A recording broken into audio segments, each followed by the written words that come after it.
The Rolling Stones did not stumble into infamy by chance. Their journey to becoming the most dangerous band on the planet was a carefully orchestrated dance with rebellion, a performance as deliberate as it was chaotic. From the outset, the Stones pushed the boundaries of what society deemed acceptable, all while sidestepping outright alienation. In the early 1960s, pop culture remained tethered to its more conservative roots. There were unspoken rules, lines that no one dared cross, and yet the Stones flirted with those very limits. Their music, filled with subtle nods to sex and drugs, simmered just below the surface of censorship. It was rebellious, yes, but cunningly so, crafted in a way that allowed it to slip through the fingers of radio gatekeepers. But this flirtation with controversy was never enough for Mick Jagger and his bandmates. They were not content to simply nudge at society's boundaries. They wanted to break them. Yet, they were keenly aware of the precarious balance they had to maintain. Decca Records, their label at the time, still held the ultimate power over what they could release. For all their posturing as outlaws of rock and roll, there was still a system to be gamed, a line they had to toe to continue their ascent. This tension, between the image they cultivated and the reality of their industry confines, would come to define much of their early career. The Stones' knack for courting controversy was most brazenly displayed during a notorious interview in 1978. With the punk movement swirling around them, Jagger, ever the provocateur, was asked about the perceived racism and sexism in their latest record. His response was a masterclass in glib audacity. "The next record is going to be more racist and more sexist, and it is going to be a whole bunch better," he slurred, barely concealing his amusement. There was, of course, a calculated punk ethos to the remark, but it laid bare the Stones' willingness to stoke outrage for their own amusement. Offense, it seemed, was part of the brand. Mick Jagger, for most fans, is the Rolling Stone. Now 35, he represents all that's potentially ambiguous, offensive, and controversial about his group and its music. All attributes on which he seems to thrive, as Scott Goldstein of NBC News learned last week. Some critics say your new album stinks. No, they would say it's a terrific record. I think it's a terrific record. Stinks. Wait till the next one. Some of them say your record is sexist and possibly racist. What do you say about that? The next one's going to be more racist and more sexist, and it's going to be a whole bunch better. This brand of deliberate provocation reached its peak with the infamous saga of the most shocking song they could write. By the early 1970s, the Rolling Stones, like their contemporaries the Beatles, had grown weary of their label's control. The Beatles had recently broken free from EMI to form their own Apple Records, and the Stones, eager for the same autonomy, set their sights on leaving Decca. But there was a hitch. They owed the label one more single.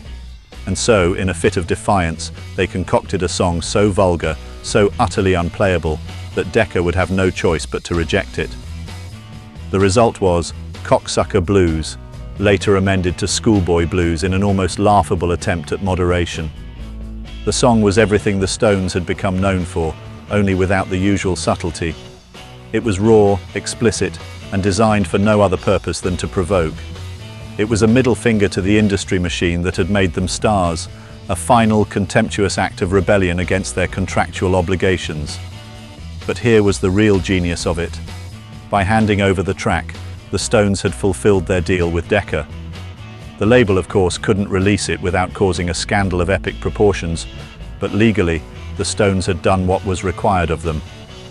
The track was shelved as expected, and the Stones were free to move on. But the story didn't end there. Decca, not one to let such an affront go unanswered, retaliated in a different way. They cobbled together a compilation album, Stone Age, and released it without the band's approval. The Stones, never ones to shy away from a fight, took out full-page ads denouncing the album, publicly condemning both the content and the cover art. It was a bitter end to their relationship with Decca, but one that seemed fitting for a band that had built its reputation on conflict and controversy. For a time, that seemed to be the end of the unmentionable song, a relic of the Stones' scorched earth departure from Decca. But in 1983, the track re-emerged in the most unexpected way. A German box set, The Rolling Stones Story, Part 2, was released with a rare collection of tracks from the band's Decca years.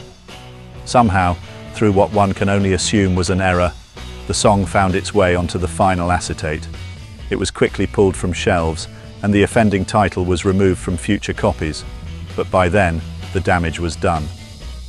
Fans had already made copies, and the song, once intended as a private jab at their record label, had been unleashed to the world.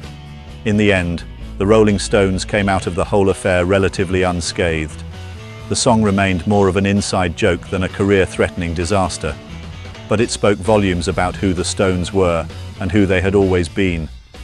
They were not content to simply exist within the system.